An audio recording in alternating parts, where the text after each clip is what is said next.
So last Saturday, my sister called in a panic because she had an emergency dentist appointment, one of those I can't feel half my face but I can feel all my tooth situations.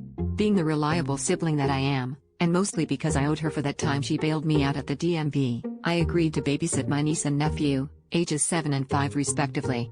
I showed up, snacks in hand, ready for several hours of frozen sing-alongs and sticky fruit snacks. The kids greeted me with their usual enthusiasm, by immediately demanding hide and seek. Now, I'm no rookie.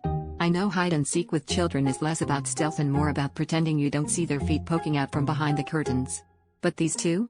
Olympic-level hiders. I counted to 20, opened my eyes, and nothing.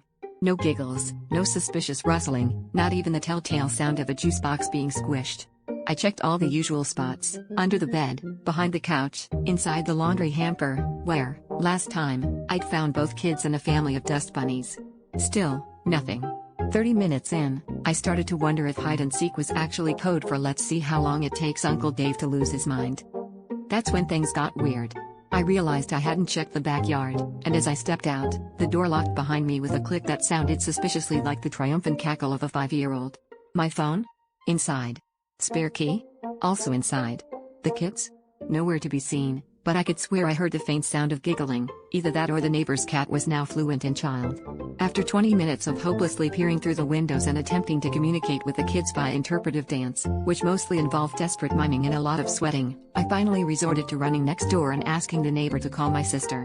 When she picked up, she had the audacity to ask, "Can you check if the kids fed the goldfish?"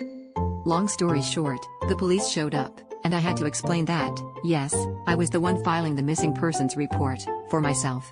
Moral of the story, I went to babysit and ended up playing the ultimate version of hide and seek. The kids won, and apparently, the prize for best hiding spot is watching your uncle try to break into his own house with a garden flamingo. Next time, I'm sticking to Monopoly, at least with that, the only thing I'll lose is my dignity.